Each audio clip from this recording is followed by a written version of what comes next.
Welcome to The Better Life with Dr. Mary Ann Pinkston. Join Dr. Pinkston today as she teaches you how an integrative approach to health, combining holistic and contemporary medical information, can lead you to the better life. And now, here's your host, Dr. Mary Ann Pinkston. Hello, everybody. Welcome to The Better Life with Dr. Pinkston. I'm Dr. Mary Ann Pinkston, and I have the absolute honor to have Dr. Carolyn Dean from Hawaii in beautiful Maui, who is enjoying life after years and years of very hard work. Dr. Dean has been a huge influence over many physicians in integrative side, but over me as well. And since we've met this last year, done a lot of work for me and changed my disease framework here and in my life. And so I am honored to have you on, Dr. Dean. Welcome in. Mm-hmm. Good to see you.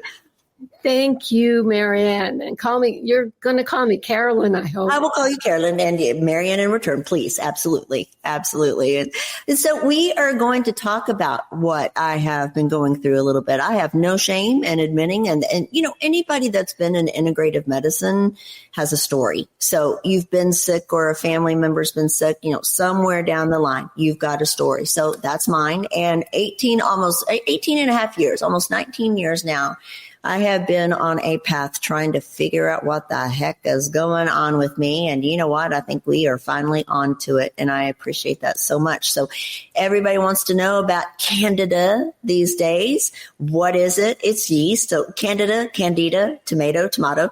You know, that is, has a big bearing, I think, on a lot of our health and issues that are going on. And I think although it's a very difficult thing to get control of, it's simple in its philosophy. And I think many people are going off on tangents. Tell me if I'm wrong. You know, with mold or Lyme absolutely exists, or some other issues, it might be actually as simple as Candida underneath. Am I correct at all in saying that? Or yeah, very much so.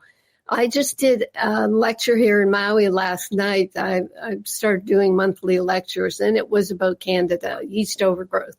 And it was wonderful. It was amazing. Everybody was so amazed that this organism that exists naturally, supposedly mostly in our large intestine, because we take antibiotics, eat a lot of sugar, take cortisone, are under stress and produce our own cortisol, we allow yeast to overgrow into our small intestine. And in the small intestine, it pokes holes. There's our leaky gut. There you go. And 78 waste products that yeast produces in its life cycle. And those 78 waste products, they get absorbed through the leaky gut, and the immune system has to deal with them.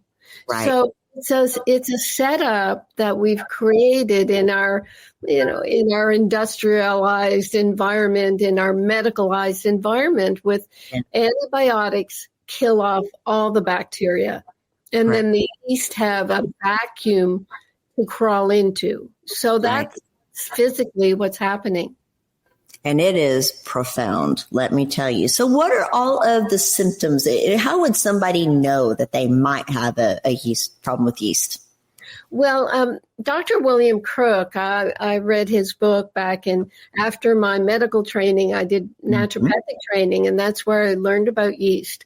In 1986, Dr. William Crook, I think he was a pediatrician, and Dr. Orion Trust, they wrote books on yeast. The Yeast Connection was Dr.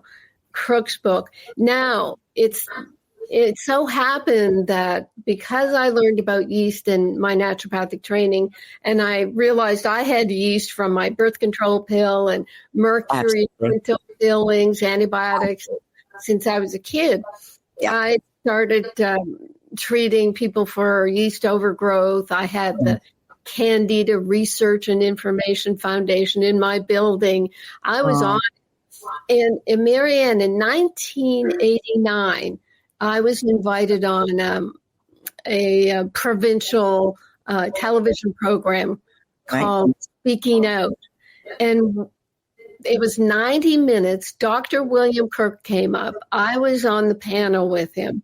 And talk for 90 minutes on a call-in show. There were 60,000 calls into that show. Excellent. So that TV show and the response from the audience really let me know how important it was for people to understand about all these symptoms from head to foot. Correct. We haven't talked about that, but with these 78 different waste product toxins, I mean, you can have foggy head, you can have itchy eyes, itchy nose, itchy throat, you can have gas and bloating. It can cause symptoms throughout the body. And what I found over the years is there's an interaction of these yeast toxins with soft tissue and organs. Wow. Dr. Ari Vojdani, he did a lot of work in immunology. He's an immunologist, and he proved that there's a definite cross-reaction with the thyroid. So people with yeast overgrowth will have thyroid problems. Gotcha. And every tissue in the body can be affected. The yeast produces acetaldehyde, which is the supreme toxin. It's produced by cigarette smoke and gas exhaust and a few other things, but also by yeast. And that's quite incredible when you think it can poison any tissue in the body. Isn't that amazing? Alcohol as a waste product of yeast overgrowth. You can get pulled over and do a breathalyzer, and they say you have a DUI because you're producing so much alcohol from yeast overgrowth. It's rare, but it's definitely a thing. Right, and you've got toxins that I only discovered when I went into mold research, because they would say, oh, these are the toxins from mold, and they can also be produced by Candida species. So it's like not something that we're taught. In Japan, they discovered a toxin called Candida lysine, and they could isolate this, inject it into rats, and they would just fall over dead. It was so poisonous. Oh my, wow. Well, and you can, I'm sorry, go ahead. I apologize. No. So we've got a situation where doctors won't recognize it, perhaps because they're causing it by all the prescriptions. They said about Dr. William Crook when he wrote this book, The Yeast Connection, in 1986, that it was a fad disease. Absolutely. However, in 1949, actually the year I was born, they had been using penicillin for a year, and they said one of the things that's happening is people develop yeast. Right. And they've known about it, and it's just another thing that's been misplaced and misdiagnosed because there's one drug for it. And the drugs they do use, one of the drugs, they tried to get me to do a study on my patients back in Toronto when I was in family practice. You know, they knew I was treating yeast. And it turns, I didn't do the study, of course, but it turns out that drug had a fluoride molecule attached. And what that means is, I think 50% of the commonly used blockbuster drugs have fluoride attached, which makes it easier for the drug to cross the fatty cell membrane. That's what it does. But the intestinal flora, their job is to break down chemicals. They break down these drugs, fluoride is released, and the fluoride preferentially binds to magnesium, Marianne. Oh, there you go. It creates a magnesium chloride compound, MgF2, called cellate. And where does it want to go? To tendons and joints. There you go. One of the black box warnings on Cipro, which is a fluoride drug, you can just go to Wikipedia and look at the chemical formula. Absolutely. When you see the F, that's fluoride, and the black box warning for tendon rupture. And how people, athletes, you know, they want to do their games and they can't miss or whatever. The doctor gives them a Cipro, and it seems to accumulate. So you may not feel it the first or second time, third time, boom, tendon rupture. At my my talk last night, someone came up to me and she said, "That's exactly what happened to me." So, yes. So we've got a very serious condition, which, reeling back a bit, I consider to be the basis of autoimmune disease. Yes. What have we talked about? All the yeast toxins going to the soft tissues, mimicking, blocking, irritating. The immune system has to attack them. While attacking them, they attack the soft tissue that they're attached to. Autoimmune disease. There you go. The other part of autoimmune disease in my world is magnesium deficiency and mineral deficiency in general. I look at all the minerals as important, but what we found in my company, because I make a picometer size stabilized ion of magnesium, which is what the cells prefer to absorb. After a couple of months, if customers just taking my magnesium, they start feeling like they're detoxing yeast. Yes. The immune system starts to wake up. Before that, the immune system is weakened. The body says, well, everybody, we're supposed to have some yeast. We're not even going to think about it. But at the same time, all these toxins are invading.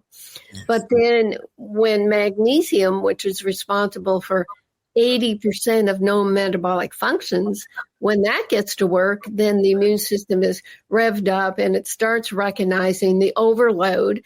And people say to our customer service, "Oh, I've got a coated tongue, itchy eyes, itchy ears, gas and bloating. And I was feeling so good. What's going on?" And we said, "Oh, great. Now we can help you with your yeast overgrowth." Exactly. And I mean, we can get to the treatment, but it includes stabilized ion of silver. Right. Interesting. Natural antibiotic, antifungal, antiviral, which is safe. It doesn't kill off good bacteria. Silver is still used medically when people have these horrible total body burns. The only thing that will really help them is to coat with impregnated silver. And it's not silver that I use, it's a silver compound, but it still is so safe and effective. But of course, it got put aside for the most part because of pharmaceutical antibiotic. Correct. And I will tell you, my trainer loves colloidal silver, and she gets a cat scratch, her dog gets a scratch, same thing. And she's a big proponent of it, and I agree, it has been set aside. We do have natural means that would be effective. Let me just clarify: colloidal silver is a compound. Yes, it's not the ion. So you can go one step further because it happens so rarely, but the compound can precipitate in the skin. And unfortunately, at conferences, I've seen people with their gray skin from silver. It's not anything, but it looks terrible. It's so sad. It does. And thank you for clarifying that. I will happily admit I do not know the difference. And so this is all, the silver compounds I know of them because we're not taught as medical doctors. We are not taught this information. And so it's just something you have to pick up and learn from somebody as wonderful as you. So with I think if patients sometimes may wonder, how do they know they have it? How do they know this is the problem? And how do they get diagnosed? Well, when I was treating yeast up in Canada, actually, I worked with Dr. Ari Vojdani. He came up and set up a lab for me. Wow. And I was testing yeast antibodies and also food allergy antibodies. And it turned out that by simply giving people a questionnaire, it was better than yeast antibodies, because when you look at antibodies for yeast, everybody has them. Yes. And they have them in different amounts. If they're really overgrown with yeast, they may not even produce as many antibodies because the immune system is so weakened. Wow, so I realized it wasn't the way to diagnose. And Marianne, that can be another reason why doctors don't get involved with yeast, because they don't have a test for it. Right. And what I found, first of all, I was working with Dr. William Crook's 70-item questionnaire. 70 items. So what it was, I think it was like 14 questions about your history, 23 symptoms of major symptoms, 33 minor symptoms. Wow. So head to foot, anything can be happening. Rashes are big. You know, when I mentioned people taking my magnesium, the immune system kicks in and you get a coat tongue and itchiness. Rashes are big. It's just non-specific rashes. And what happens in medicine when you have a rash, they'll give you a steroid cream, which will cause more yeast. So it's something that, you know, the whole yeast business has been ignored and set aside to the detriment of our health. Because treating yeast, you do have to look at the diet. Because of my birth control pill, mercury fillings, antibiotics, all the rest of it, I had so much yeast that I would often get colds and flus. When I started my hospital clerkships and everything in my training, I started to get little staphylococcal nasal boils. Because my immune system was so weakened, I would just pick up anything. And I even think I'm at the point that if you can control your yeast and your microbiome, you won't get parasites either. And I say that because in customer service, we have hundreds of thousands of customers, and we never hear people say, oh, I've got terrible parasites now. What should I do? Because when they get symptoms that look like parasites, well, they can be yeasty too. So they go on our yeast protocol. And I've said it's a picometer stabilized ion of silver. But I also, the capsule part of it is Saccharomyces boulardii, which is a gentle antifungal probiotic that's so safe it's used in childhood diarrhea and in tropical disease diarrhea. So I use that. I use humic fulvic. Now, humic fulvic is so amazing. It's from the humus that's been for millennium being packed down by all the leaves and trees and the fungus and mold that breaks them down. If we didn't have fungus and mold to break down trees that fall, we'd be overrun, right? So humic fulvic, and there are whole companies that their whole product line is just humic fulvic because it is so effective. It's prebiotic, probiotic. It has minerals. It will pull out heavy metals and toxins. It might be helping us with the plastics. It might be helping us with spike protein. So it's part of the detox that I want to happen with a yeast product. So those two, the silver and this antifungal, are just so important. Food-wise, you really have to avoid excess sugar, gluten, and dairy. Dairy because of the lactose sugar in dairy. And what people will do there, Marianne, is for a couple of weeks, they'll strictly avoid those foods. They'll be taking the silver and the antifungal, and things will sort themselves out. Actually, one sidebar about silver is that it stops the Herxheimer reaction. Interesting.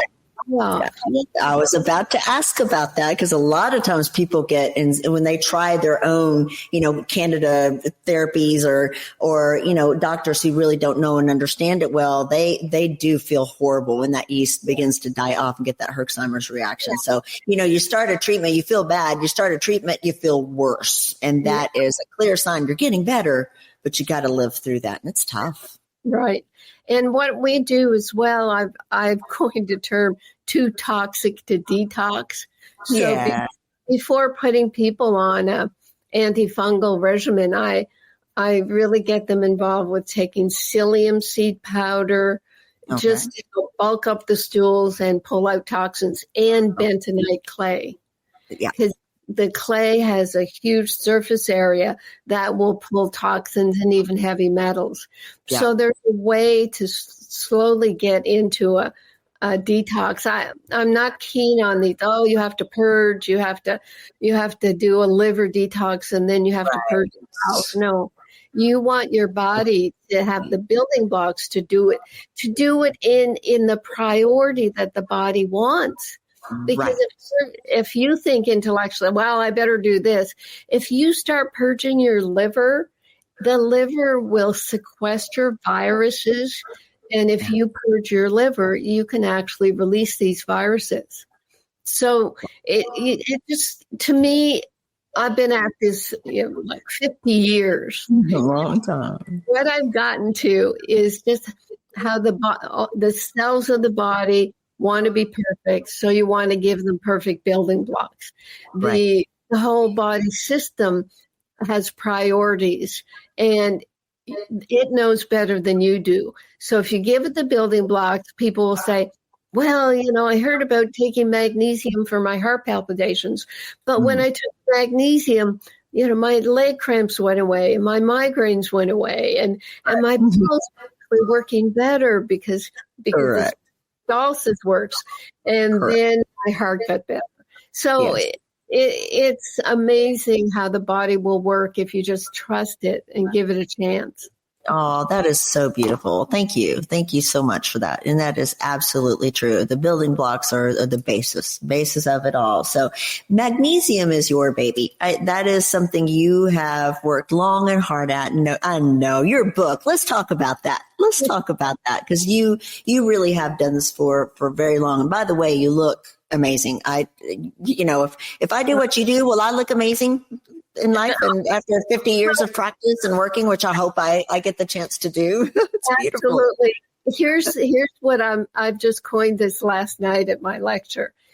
What is it? MAYA, MAHA, Make America Healthy Again. Thank you. I'm doing Make America Young Again. Yes. MAYA.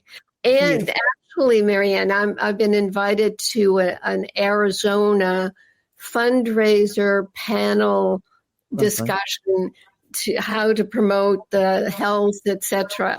So I'm going to be the doctor on the panel that's saying, well, here's the answer. Basic, good diet. I totally fund a organic farm here, so I'm walking that walk. I have a charity where I fund the farm, but also healthy living and all the rest of it. And actually, we just got hooked up with the court system here so that we can provide community work requirement hours for people who've, had a DUI or something.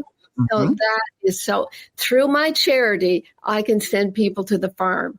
So what I want to do with folks is just say there are basic things that our body needs, the minerals I've talked about after a chemist and I perfected this stabilized ion of magnesium. I said I have to have a multiple.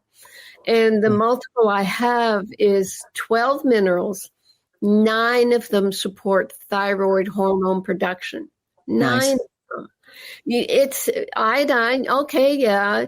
T3, T4, the 3 and the 4 relate to the number of iodine atoms on these hormones. And it's not just about iodine, though. I mean, we know that people have been taking tons of iodine and getting into problems because what happens after iodine, and it's not linear, it's probably all over the place, but if you look at it linear, it's like, then you need selenium for the next stage. And then, you may need boron or manganese or molybdenum or copper, and the magnesium is in there as well. So we haven't got a prayer of working with the medical establishment about these things because they never studied them. Absolutely. They don't trust anything that they didn't learn in med school. That's right. Ooh, well said. Oh my gosh. And what we learned in medical school really is 50 to 100-year-old medicine. It's things that we learned way back. It's not updated, new, and anything we adopt in America seems to be about, 15 to 20 years behind. We'll eventually get there. Right. Eventually. There's Too late. Big pharma. I'm going to go over here to something I downloaded about biologics. And I know you about biologic medicines because they keep trying to push them on autoimmune disease. Oh, I've had 12 of them. I've taken 12 of them now. Thank you. Wow. I know. I'm done. And I don't know. Can I go into it a little bit to please, what we're up against? Yes. Instead of medicine looking at the building blocks for the health of the body, magnesium, 80% of known metabolic functions. Why would they ignore that? Instead, they went to something called biologics because it makes people think that you're trying to treat something naturally. A biologic is a drug or vaccine made from a living organism. Yes. A biologic can be made from proteins, sugars, DNA, cells, or living tissue. The source may be human, animal, or a microorganism like a bacteria or virus. Right. And they say, and this is just, a simple search. You may require biologic, especially if conventional drugs prove ineffective. So instead of looking for something more natural, they go to this biologic, and it's like a flim-flam. Right. It's a Band-Aid. It's another Band-Aid. You've got a cytokine or a leukotriene or something that is, out of control, TNF or all these things. And so you try to diminish what is out of control, but why can't we go down? And maybe it's appropriate when you first get sick and you're not going to work, or, that's what we tried to do, is just get control of something while we were looking for the root cause. But eventually, no root cause that can be seen. So this makes you a little bit better, not all the way better, makes you a little bit better. So just stay on it. That's been kind of the philosophy. It's suppressing symptoms. And what we've come to with these autoimmune conditions is inflammation. Yes. So medicine will say, okay, you've got this disease and it's inflammatory. So we have to give you an anti-inflammatory drug. Yeah. And that when I was looking up a list of the biologics, maybe 50% of them are anti-inflammatories. Yeah. Now we had the problem with the SSRIs. What do they call it? NSAIDs. The NSAIDs. Yeah, NSAIDs. Non-steroidal anti-inflammatories. Absolutely. And the anti-inflammatories started with the cortisones. And back in the day when they discovered that they could give cortisone pills and shots, they started using it dramatically on rheumatoid arthritis. And they had cures that lasted until all the side effects just popped up, the thinning of the bone, so osteoporosis and fractures and gut problems. So we know all these drugs have side effects, but what pharma keeps doing is trying to leap ahead and say, oh, now we've got the cure. You heard what I read out. They're using DNA. They don't know how to control DNA. Absolutely. They're talking about these drugs go in and affect certain proteins. In what way do they affect them? Right. And we need to know more. We really do. We need to know way more, but we need to, as you said, trust the body, give it what it needs in those building blocks and let it do its job. I quickly, before we go to a break, I want to tell people what can happen with NSAIDs. Now, this does not happen to everyone. And sometimes you need these things, talk to your doctor, all those, kind of CYA thoughts. But what happened to me was I couldn't get anybody to believe me how sick I was, and still having to go to work. I had children to raise. I had a family to provide for and patients to provide for. So still went to work, but it was so miserable that I was taking 1,200 milligrams of ibuprofen, sometimes 3 times a day, just to function, just to get out of bed. I had a GI bleed, so my stomach bled. I almost died with that. I killed my kidneys. I went into renal failure. So I had a GFR that was in the lower 30s. And so did that, and tinnitus, horrible ear ringing. I almost killed myself doing that. Now, I needed somebody to understand and believe me, but at the time, that's all I could do to keep going. So these are not without consequences. We do have to be very cautious. So I just want people to understand, yes, you may need them. Yes, they can help. It's something, but it's a Band-Aid. It is not the solution. So seek help. And you know what I say? I think people come to my company probably partly because I am a doctor, and they think, well, she might know what she's talking about. Yeah. We never tell people to stop their medications. Sure. Your medications are there, prescribed by a doctor. They're there for a reason, but they're there usually to suppress maybe overgrowth or to treat mineral deficiencies. Yes. And when you start taking our minerals and our food-based vitamin C and our natural food-based and methylated Bs and omega-3 from algae, not from fish, our vitamin D3, K2. And when you start taking these natural things, your body perks up. You start sleeping better. Your tension leaves. And I always say any sane doctor will help wean you down on your medications. Absolutely. I'm not scared of medications. I want people to feel comfortable.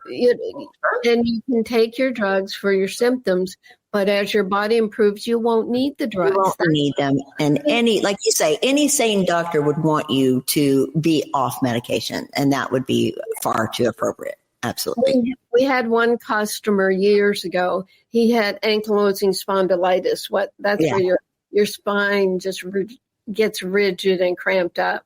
Yeah. And he started with our products, and after a certain amount of time, he started calling into my radio show and saying, I'm riding my bicycle now. Oh, bless his heart. It's wonderful when you get to the root of it all. Well, and so we'll take a short break, but speaking of which, how do people get in touch with you? I know you have Dr. Dean Live. You've got this great show, and that is carried on my network. Thank you.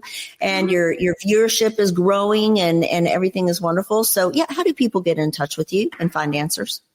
My store site is rnareset.com, and that's what we're doing. And my educational site is drcarolyn, LYN, Dean.com.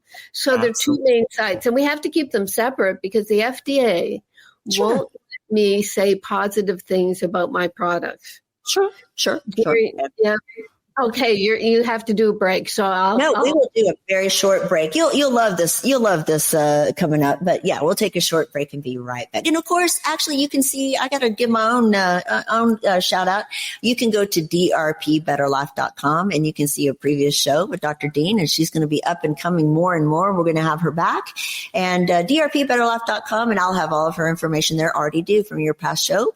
And so please visit. And yes, we'll be right back. Depression, anxiety, low energy, weakness, these are just some symptoms of low B12 levels. And the absorbable B12 folate supplement that's helping people declare victory over depression symptoms is De Novo Plus B12 by Magna Pharmaceuticals. Patients with symptoms of depression often exhibit low levels of folate and vitamin B12. The human body needs sufficient folate intake to produce the essential neurotransmitters serotonin, dopamine, and norepinephrine. These neurotransmitters alleviate feelings of sadness, anxiety, and gloom. What makes De Novo Plus B12 so successful? De Novo Plus B12 contains readily absorbable folate and B12. That means it's more successful at correcting the root cause of your deficiency, not just the symptoms. Whether you are suffering with low energy, depression, fatigue, or anxiety, you owe it to yourself to learn more at magnaweb.com. That's magnaweb.com. Please let us know at checkout that you heard about De Novo Plus B12 on The Better Life with Dr. Pinkston.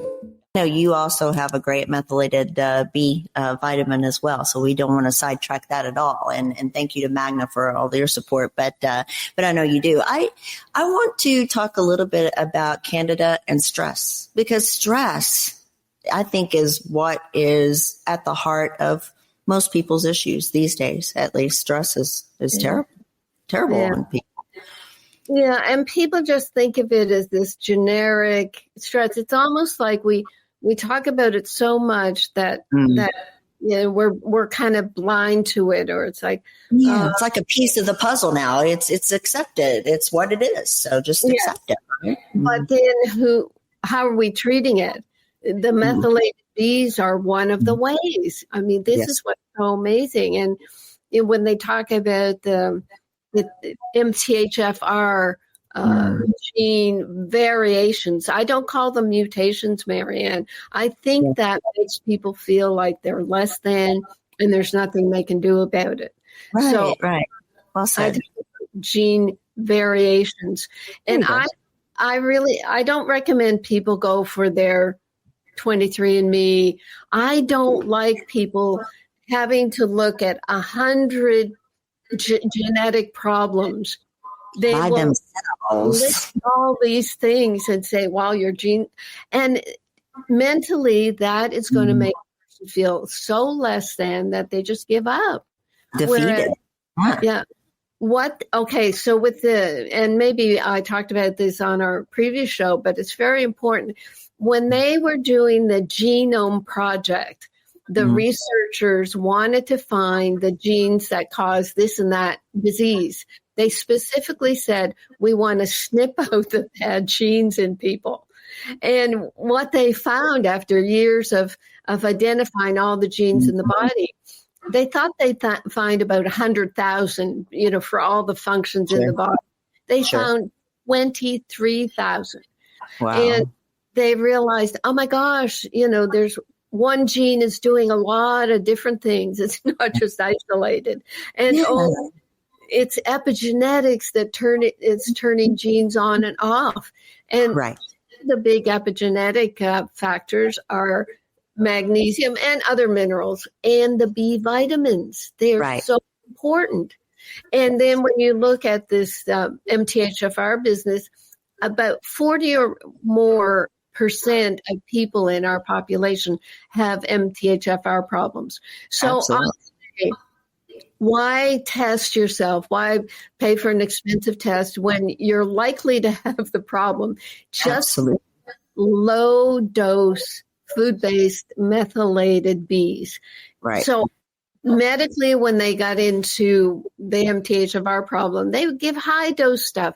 And in the beginning, they were giving synthetic folic acid. It's not methylated. So anyway, with these problems in our environment, the stress, that what we went through in COVID, those COVID years were horrible. What I realized is the isolation. I mean, awful in society. I would walk the beach walk. There would be nobody out. Everybody just got scared. It was so fear-based. And now what we're doing here in Maui is you can go up to a stranger and in 2 minutes you're hugging. We are so physical. We're back. I noticed it. Just to get to that point and agreement. I noticed that before COVID, I was able to shake hands with my patients. I hugged my patient. I walk in the room. That's the first thing I do always, for years and years and years. During COVID, what did we do? Do the elbow bump, and I couldn't touch people anymore. I truly believe that it was widespread and affected us severely. People are starting to come back a little bit now. I'm starting to see the kindness again and the empathy and everything. That disappeared from us for a very long time. Very sad. So the vitamins, we can look at every vitamin and mineral as helping us with stress, actually. So I think what's happened in natural medicine, alternative medicine, nutrient medicine, is we're treating it too much like big pharma, where what one mineral or one vitamin is going to help with this disease, and we just can't go there.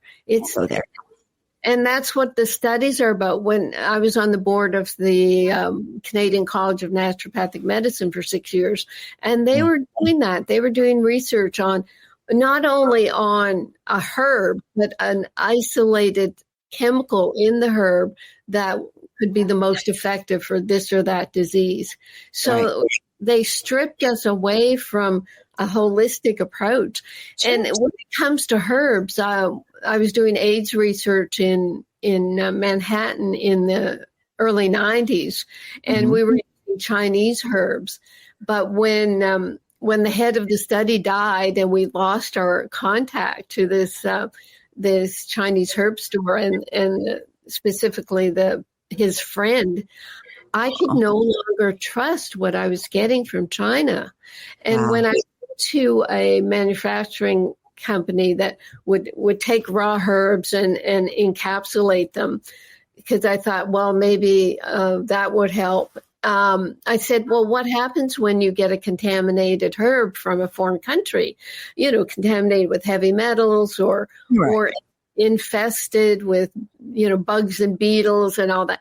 And they assured me, not knowing that this would totally freak me out, they assured me, well, we can spray with this nitric something or other, and we can heat it up to such a high temperature. They had all these ways of treating the herb, they said, before they had to send it out for testing. And the herbs passed the test, but they were dead. The herbs were dead. Exactly. And you couldn't tell if they're organic from a foreign country. Someone said they could be just sweeping up scrapings from the floor and encapsulate. Seriously, I was so pro herbs before that, and then I said I can't even recommend herbs unless you're kind of growing them themselves. And actually, that's why I'm big on farming here in Maui. Beautiful. Where I am growing my own organic turmeric for a product. Oh, wow. I'm told that it's very difficult to find organic turmeric and organic anything that you can trust. I only trust things that I make myself. Right. And, they say that organic really in the United States is a purchased label. You only have to meet 70% criteria in order to put the label on. So that's, So caution. Yeah. Absolutely. Wow. Dr. Dean. We should tell people, Marianne, that they can join community supported agriculture. CSAs are throughout all of America. There's an app, actually, right? Where you can find them all over. So, I'm sorry. Yeah, but you're right. Yeah. And that means that you can become a member of a farm, and they will, during the harvesting season, deliver organic produce to a central point, and then the members come and pick it up. Right. And we have to get to that point, because when you hear Stephanie Seneff talk about the glyphosates and how it's a type of fertilizer, I guess it's a Monsanto product, and how these fertilizers can bind up minerals, make them unavailable, cause all kinds of contamination in the soil. We have to support organic, and this is one of the things. Did I mention I'm going to Arizona to do a Maha talk? You did, which is wonderful. I know. Bless you, you're so busy. You got so much going on. But yes, which is wonderful. One of the things I'm going to say, I'll say anything. I've been at this long enough. I can own the truth. And I'm going to say, okay, it's fine. You're taking the dyes out of Skittles and Fruit Loops. That's wonderful. Pat on the head. But let's go back to the basics of food itself. You have to support organic farming. My farmer has so many regulations. They're trying to regulate our 46-acre farm as if it were some thousands of acres and make us hire whole teams of staff to count our celery, and the person who counts it and puts it in the thing has to sign off. Our workers are foreign workers because we can't get any local workers to work. So our foreign workers don't even speak English, and they're expected to count. And, Well, that's in the 70%, purchase label. A lot of what I understand is a lot of, local farmers and small farmer communities can't afford to buy the labeling. So their products go into the regular section of the grocery store, while the purchase 70% that's not really truly organic goes into the organic section. So be cautious, because you can get good stuff in the regular section. Know your farmer. Know your farmer. Yeah, absolutely. Wonderful, wonderful point. Dr. Dean. Carolyn, I have to call you Dr. Dean in some aspect, because you are a mentor and you're like up here to me. So I love it. Thank you, Carolyn, so much for being on today. And we are going to do this again. And if anybody wants to hear certain topics, go to Dr. Dean's site, look over her information, her books, her products. If anybody has anything they want to hear from Dr. Dean on the show, please drop a comment for me. I would love to see people hear more from you of because so many things of what they want to hear. But please tell us where they can find you and all your information. Yes, when you were talking about topics, I have a YouTube channel. Doesn't everybody? Yes. And love it. You can find, I think we just dropped one on osteoporosis and one on the brain. Oh, Marianne, have I told you this? In the brain, mitochondria it's where energy is made. Right. And energy, the ATP energy molecule, adenosine triphosphate, requires magnesium. Requires it. You can't have it without. Guess how many mitochondria are in each brain neuron? And let me give you a hint. The heart has 5,000 mitochondria because it needs a lot of energy. It needs a lot of energy. The brain, oh my goodness, hundreds of thousands? 2 million. Oh my. 2 million mitochondria in each of 86 is a billion neurons. Billion. Yeah, right. Yeah, it's got to be. So our brains are so busy. We need 20% of the glucose in the body apparently is metabolized by the brain and goes into the Krebs cycle to make energy. So we have to take care of our brains. Maybe that'll be our next topic. I would love that to be our next topic. Absolutely. So that's amazing. And yes, and your YouTube channel is on my YouTube network, where people can just scroll. If you look through my shows, you can scroll to the bottom and there you are. And so easy access. And I do carry your information on my website. So drpbetterlife.com. Your information is there, but please repeat it for everybody. I would love for them to hear. RNAreset.com is my store site, and drcarolyndean.com is my educational site. I have a weekly radio show, all the blogs that I write, and then when you post our podcast, it'll show up on my feed as well. Love that. Thank you for that support. So this is wonderful, and I appreciate you being on. But yes, we are going to do this again and soon. And so everybody go check all of her information out. Read that book. That Magnesium book is wonderful. So that's it right there. 2 of them, actually. You're right. The Magnesium Miracle. I think that's the one I read, actually. So I'm sure. Yeah. Love it. Yeah. Wonderful. What happened, Marianne? The Magnesium Miracle was 600 pages. Oh. It was just too much. So this I condensed and updated. Yeah. So beautiful. Thank you for that. Thank you. Absolutely. But we will do this again. Carolyn, have a great rest of your day and week. And absolutely, I love that. Look at that. That's so cool. I love that, and I love you too. Thank you, guys. Everybody, love you as well. Have a great week. You've been enjoying The Better Life with Dr. Marianne Pinkston. For more information, go to drpthebetterlife.com. That's drpthebetterlife.com. And listen next week for The Better Life with Dr. Pinkston.